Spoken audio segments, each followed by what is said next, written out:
Shalom, saya rindu sharing kebenaran firman Tuhan. Hari ini kita akan baca dari Markus pasal 4 ayat yang ke-35 sampai 41. Firman Tuhan ini bercerita tentang angin ribut diredakan ketika Yesus berjalan bersama dengan murid-muridnya dalam suatu misi. Namun saya akan bacakan sebagai pengantar firman Tuhan dari ayat yang ke-37. Lalu mengamuklah taufan yang sangat dahsyat dan ombak menyembur masuk ke dalam perahu sehingga perahu itu mulai penuh dengan air. Tema yang akan kita renungkan bersama hari ini yaitu badai kehidupan. Dengan cepat saja saya akan membagikan fakta kebenaran firman Tuhan kepada saudara, yaitu fakta yang pertama, badai akan datang dalam hidup ini. Saudara-saudara, suka atau tidak suka, senang atau tidak senang, siap atau tidak siap, badai pasti akan datang. Selama kita masih hidup di dunia ini, dimanapun saudara tinggal, dimanapun saudara hidup, dimanapun saudara berada, badai itu pasti akan datang. Saudara tidak bisa berkata, saya tidak siap, saya belum siap. Tidak seperti itu saudara. Kalau saudara perhatikan, badai atau ombak itu datang, tidak pernah memberitahukan kepada saudara, ia datang tanpa peringatan atau tanpa seizin kita. Tuhan Yesus pernah berkata di dalam Yohanes 16 ayat yang ke-33 bahwa ia tidak pernah menjanjikan kenyamanan melulu yang akan kita alami dalam hidup ini. Dalam dunia ini kamu akan menderita penganiayaan, tetapi kuatkanlah hatimu. Nah, yang menarik dari cerita ini adalah murid-murid sedang berjalan misi bersama dengan Tuhan Yesus. Kadang-kala kita berpikir bahwa kita sudah setia, taat, berkorban dan beribadah, memberi perpuluhan. Saudara, yang mau saya sampaikan adalah sekalipun saudara sedang berjalan dalam kehendak Tuhan, saudara sedang berada dalam kehendak Allah, badai pasti akan datang. Ia tidak akan pandang bulu. Jadi saudara, badai pasti akan datang selagi saudara menginjakan kaki saudara di bumi ini. Dan yang namanya badai, maksud saya badai kehidupan, pasti menguras tenaga, menguras emosi, membuat kita hidup dalam ketakutan, frustasi, penuh dengan amarah, hidup dalam ketidakpastian. Tetapi saudara, kita tidak bisa mengontrol badai tersebut.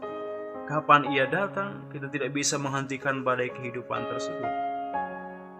Sebagai contoh, kita tidak bisa berkata, Tuhan, saya belum siap, jangan izinkan sakit penyakit datang menimpa saya. Atau jangan biarkan orang lain gosipin saya belum siap Tuhan, saya belum dewasa. Malah kadangkala badai itu datang dari orang yang terdekat dengan kita, orang yang kita invest waktu banyak bersama mereka. Contohnya dalam Alkitab siapa? Yusuf. Siapa yang menjual Yusuf? Yaitu saudara-saudaranya. Siapa yang membenci atau iri kepada Daud? Yaitu saudara-saudaranya juga. Jadi saya mau tekankan bahwa kita tidak bisa menghindar dari badai kehidupan. Kita tidak bisa mengontrol, kita tidak bisa mengendalikan, dan kita tidak bisa menghentikannya juga. Yang menjadi pertanyaannya, apa yang harus saudara dan saya lakukan? Yang pertama adalah tetap tenang. Tenangkan dirimu supaya kita tidak mudah menyerah. Tetap fokus kepada Yesus. Contoh Simon Petrus ketika dia berjalan di atas air. Ketika badai datang, ia mulai panik dan takut. Saat dia takut dan panik, mulai tenggelam. Awalnya ketika Tuhan Yesus suruh dia berjalan, dia bisa berjalan. Tapi ketika badai itu datang, dia mulai panik dan takut, akhirnya apa? Tenggelam. Jadi apapun badai yang datang dalam kehidupan saudara, jangan kehilangan fokus saudara kepada Kristus. Tetap fokus, arahkan hati pandangan saudara kepada Kristus. Itu kebenaran yang pertama. Kita harus tetap fokus kepada Kristus. Kebenaran yang kedua, apa yang harus kita lakukan, yaitu miliki iman di dalam Kristus. Jangan sampai saudara kehilangan iman saudara, karena iman saudara itulah yang akan menyelamatkan saudara. Maksud saya, saat badai iman itu datang dalam kehidupan kita. Jadi Bapak Ibu Saudara, kebenaran yang pertama saya mau tinggalkan kepada kita, bahwa badai itu pasti akan datang dalam hidup ini. Mungkin saudara berkata, saudara tidak mengalami badai, saudara tidak pernah mengalami kesulitan. Mungkin sekarang saudara mungkin mentertawakan orang lain yang sedang mengalami kesulitan. Tetapi ingat, bahwa suatu hari nanti akan tiba giliran saudara. Suatu hari nanti pasti akan mengalami kesulitan dalam hidup saudara. Ini bukan buatan, ini bukan ramalan, tetapi ini kebenaran. Pasti suatu hari nanti kita akan mengalami yang namanya kesulitan. Bahwa yang menarik adalah kalau Bapak Ibu perhatikan dalam Markus 4 ayat 38. Kita baca Markus 4 ayat 38. Pada waktu itu Yesus sedang tidur di buritan di sebuah tilam. Maka murid-muridnya membangunkan dia dan berkata kepadanya, "Guru, engkau tidak peduli kalau kita binasa." Nah, yang menarik saudara, mereka ini kan nelayan. Mereka sudah terbiasa dengan badai di laut. Mereka sudah terbiasa dengan ombak yang besar. Yang namanya nelayan, hidupnya lebih banyak di laut. Otomatis mereka terbiasa mencari ikan. Tetapi ini, saat badai itu begitu hebat, bahkan saking hebatnya, mereka yang adalah pelaut-pelaut ulung, yang handal, seperti Simon Petrus adalah seorang pelaut yang handal, yang sudah terbiasa dengan badai, dengan ombak. Tetapi ketika badai itu begitu hebat, sehingga mereka tidak dapat mengatasinya dengan kemampuan mereka, dengan keahlian mereka sebagai nelayan, tidak sanggup menolong mereka. Mereka membangunkan Tuhan Yesus sedang tidur. "Guru, engkau tidak peduli kalau kita binasa?" Kalau nelayan sampai berkata bahwa kita hampir binasa, artinya badainya begitu luar biasa. Saya pernah mendengar cerita tentang seorang nelayan yang terbiasa di laut, mengatakan kepada saya mau ombak bagaimanapun tidak akan mabuk, kecuali ikan mabuk berusia mabuk. Saudara, saya pernah naik perahu. Saya naik kapal belum pernah, tetapi saya pernah naik perahu. Begitu ombak kena sedikit saja, saya mulai pangling, mulai mabuk. Tetapi teman saya tadi berkata bahwa ia tidak akan mabuk kecuali ikan mabuk. Karena teman saya tadi itu terbiasa, saudara. Balik kembali cerita tentang murid-murid. Mereka adalah orang yang terbiasa dengan badai. Tetapi badai ini sangat hebat sehingga kemampuan mereka, keahlian mereka tidak bisa menolong mereka. Sehingga mereka harus datang kepada Yesus dan berkata, "Guru, kita hampir binasa. Kamu tidak peduli." Jadi perhatikan baik-baik, kadangkala dalam hidup ini, semua yang kita miliki, kemampuan kita, keahlian kita, harta kita, kehebatan kita, tidak bisa menolong kita dalam badai kehidupan yang kita hadapi. Sehingga kita harus datang dan berseru kepada Kristus. Itu sebabnya jangan pernah mengandalkan kekuatan kita sebagai manusia, kemampuan kita, keahlian kita, kehebatan kita. "Oh, saya hebat, oh saya punya ini." Jangan, saudara. Suatu hari nanti Tuhan akan membuat saudara berada di titik di mana saudara akan berkata, "Aduh Tuhan, saya tidak bisa. Oh Tuhan, saya tidak mampu. Oh Tuhan, harta saya habis-habisan." Tidak juga menyelesaikan sampai pada titik di mana saudara berkata, semua yang Anda miliki tidak bisa menyelesaikan persoalan hidup saudara. Dan saudara akan mengarahkan pandangan hidup saudara kepada Kristus Yesus. Jangan sampai itu terjadi.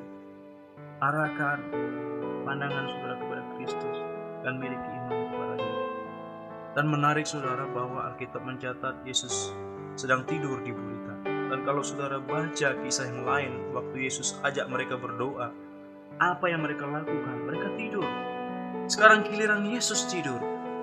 Saya mendorong Bapak Ibu Saudara, tolong dengarkan. Jangan sampai waktu kita disuruh berdoa kita tidur. Lebih banyak tidur, tidak mau berdoa. Waktu doa pagi kadang-kala kita mau ikut, ya lebih suka tidur. Jangan sampai nanti waktu ketika ada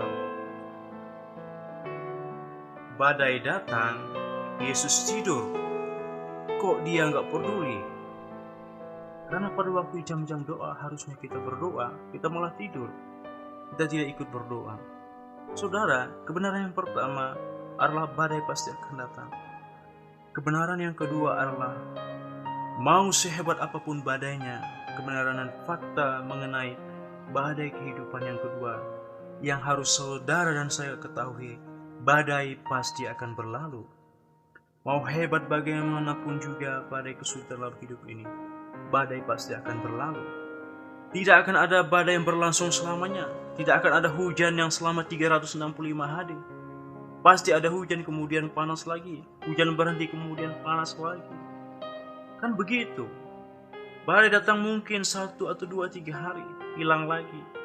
So tidak ada badai terjadi sepanjang waktu yang bersifat kekal. Tidak ada. Setelah hujan badai, matahari akan muncul. Jadi saudara, kebenaran yang kedua yang perlu kita ingat, mau hidupmu susah, sulit bagaimanapun, ditekan oleh badai persoalan apapun, ingat suatu hari nanti akan berlalu. Hari baru akan tiba, hari yang baru akan muncul, masa kesulitan akan segera berakhir, masa penderitaan itu akan segera berhenti, masa berakhir dari suatu persoalan itu akan berakhir dan akan ada hal-hal yang baik yang akan muncul. Kadang-kala kita jengkel sama hujan yang lebat karena mendatangkan banjir, longsor. Tetapi kita perlu hujan untuk tanaman supaya bisa bertumbuh. Jadi Bapak Ibu Saudara, badai pasti akan berlalu. Hanya diperlukan ketahanan atau sikap bertahan, sikap yang positif. Jangan komplain, tetap arahkan pandangan kepada Kristus Yesus. Miliki iman kepadanya, percaya sungguh-sungguh kepadanya. Jadi badai pasti akan berlalu. Sesulit apapun kehidupan saudara, sesulit apapun masalah hidup saudara, itu pasti akan berakhir suatu hari nanti. Tidak mungkin saudara akan bergumul terus-menerus. Kalau saudara percaya Yesus Kristus, mujizat akan terjadi. Kalau saudara bertahan, kesembuhan akan terjadi. Pemulihan keluarga pasti akan terjadi. Kalau saudara bertahan, terobosan pasti akan terjadi. Kalau saudara bertahan, jalan-jalan pasti akan terbuka. Kadangkala badai itu diizinkan bukan untuk menghancurkan kita, tapi mempersiapkan jalan bagi kita, membersihkan jalan bagi kita supaya kita sampai kepada tujuan yang Allah inginkan. Kadangkala kita menginginkan sinar matahari muncul, maka bersedialah untuk menerima terik atau panasnya.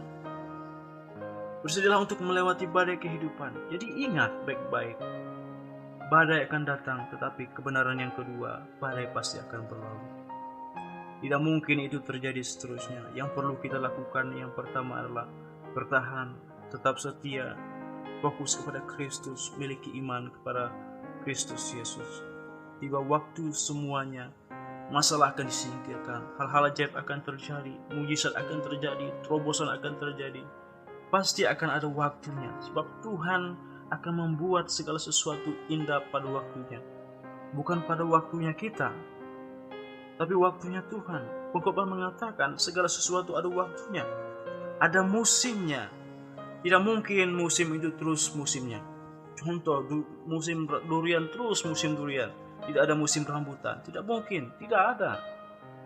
Di mana ada tangisan pasti ada sorak-sorai. Jadi bertahanlah. Apapun badai yang saudara alami hari ini pasti akan berlalu. Kadang-kala kita tidak mengalami mujizat, kita tidak mengalami terobosan, kita tidak mengalami sinar matahari, kita tidak mengalami hal-hal ajaib dalam hidup kita. Ketika badai itu datang karena kita tidak mampu bertahan, kita lari dari badai-badai tersebut, sehingga kita tidak mengalami hal-hal ajaib terjadi dalam hidup kita. Hal yang ketiga, yang terakhir mengenai badai kehidupan. Yang pertama tadi badai akan datang, yang kedua badai pasti akan berlalu. Kebenaran yang ketiga yang sangat penting, yang harus saudara dan saya ingat baik-baik adalah Yesus masih ada bersama kita. Yesus masih ada dalam perahu murid-muridnya. Yesus masih ada di tengah badai kesulitan yang kita hadapi. Yesus masih sama, dulu, sekarang, dan selamanya. Bahkan itu ada lagunya. Tuhan Yesus tidak berubah, tidak berubah, tidak berubah. Tuhan Yesus tidak berubah, tak berubah selama-lamanya. Dan dia tidak pernah berubah. Kalau saudara perhatikan, masalahnya bukan pada Kristus, masalahnya ada pada kita. Markus 4 ayat 40. Kalau Bapak Ibu saudara perhatikan, lalu ia berkata kepada mereka, mengapa kamu begitu takut? Mengapa kamu tidak percaya? Masalahnya bukan pada Yesus yang tidur, masalahnya adalah pada mereka yang tidak percaya. Yesus mau tidur kayak mau apa kayak, selagi ada Yesus pasti ada pertolongan. Ya. Jadi saudara ingat baik-baik, Yesus itu tetap sama. Justru badai datang dalam kehidupan kita, menunjukkan betapa hebatnya kuasa Allah, menunjukkan kepada kita bahwa pada waktu kita berserah kepada Tuhan, waktu kita menyerahkan persoalan kita kepada Tuhan, kita akan melihat kedahsyatan Tuhan terjadi. Yesus tidak pergi, saudara. Yesus selalu ada dalam perahu rumah tangga saudara, dalam perahu pendidikan saudara, dalam perahu bisnis saudara, dalam perahu pelayanan saudara. Dia tidak pergi. Yesus tetap ada di situ. Kadangkala kita berpikir dalam keadaan sulit, kita berkata, Tuhan, di mana Engkau Tuhan? Di mana Engkau Tuhan? Jangan salah saudara. Yesus tidak pergi kemana-mana. Kitalah yang kehilangan iman percaya kepada Kristus. Yesus ada bersama saudara untuk menolong saudara. Dalam keadaan baik atau tidak, dalam keadaan badai, Dia tetap ada dalam kehidupan kita. Dalam pelayanan, dalam rumah tangga saudara, dalam keuangan, pendidikan, dalam pekerjaan. Nah, menarik adalah murid-murid datang kepada Yesus waktu dalam keadaan terdesak, dalam keadaan badai. Waktu dalam keadaan tertekan, di mana mereka sudah tidak bisa menyelesaikan dengan kemampuan mereka, dengan keahlian mereka sebagai nelayan, baru mereka datang kepada Yesus. Saya mendorong kita, jangan tunggu badai datang dan hampir tenggelam baru kita datang kepada Tuhan. Jangan tunggu sampai hampir sekarat baru datang kepada Tuhan. Jangan tunggu sudah setengah mati baru datang kepada Yesus, minta pertolongan kepadanya. Saya mendorong saudara, selalulah berusaha datang kepada Kristus. Waktu susah, waktu senang, waktu saudara tertekan, waktu saudara menikmati berkat, selalulah datang kepada Tuhan. Kadangkala banyak orang berkata waktu susah datang kepada Kristus, waktu sedang lupa Tuhan. Bapak Ibu, saudara-saudara, saya harap kita tidak menjadi orang yang seperti itu. Mau dalam badai apapun, mau dalam keadaan baik, susah, senang, keadaan sengsara, Yesus tetap sama. Yesus tidak pernah berubah. Justru badai itu akan membawa kita makin dekat dengan Kristus. Justru dengan badai itu akan menolong kita mengalami kuasa Kristus. Seorang pernah berkata, jika kita tidak pernah mengalami sakit, bagaimana kita tahu Dia adalah penyembuh? Itu benar, saudara. Bagaimana saudara katakan bahwa Yesus itu penyembuh kalau saudara tidak pernah mengalami sakit?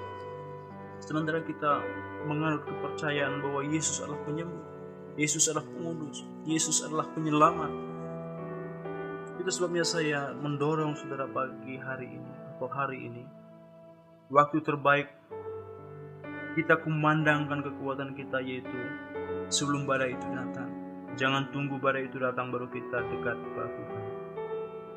Kita dapat mengembangkan kekuatan iman, kedewasaan iman, pertumbuhan rohani saat badai itu belum datang. Jadi ingat, mau badai apapun Yesus tetap sama. Dia sanggup menyelesaikan persoalan saudara. Dia sanggup menyembuhkan penyakit saudara. Dia sanggup menyelesaikan masalah keuangan saudara. Alkitab mencatat ada banyak orang yang disembuhkan. Ada orang yang selama 38 tahun lumpuh, ya, Tuhan sembuhkan secara ajaib. Ada juga seorang perempuan yang sakit pendarahan selama 12 tahun. Telah menghabiskan harta kekayaan untuk berobat tetapi tidak sembuh. Ketika menjamah jubah Yesus, Tuhan sembuhkan. Yang mau saya sampaikan kepada saudara, saya percaya Yesus yang sama akan melakukan dalam kehidupan saudara. Dia sanggup menyelesaikan masalah saudara juga. Mengapa? Karena Dia adalah Allah yang sama. Kita hanya perlu bertahan, berserah total, percaya bahwa bagi Allah tidak ada mustahil. Saya percaya bahwa makin besar badainya, semakin besar kemuliaan Tuhan akan dinyatakan. Amin. Kuasanya tetap sama, dulu, sekarang, sampai selama-lamanya. Tetap fokus kepada Kristus, percaya, terus berharap kepadanya. Ingat, masih ada Yesus dalam perahu rumah tangga saudara. Saya tidak tahu apa masalah saudara, saya tidak tahu apa badai yang sedang saudara alami hari ini, kesulitan yang mungkin saudara gumuli, tapi percayalah Yesus masih sama. Tuhan Yesus memberkati.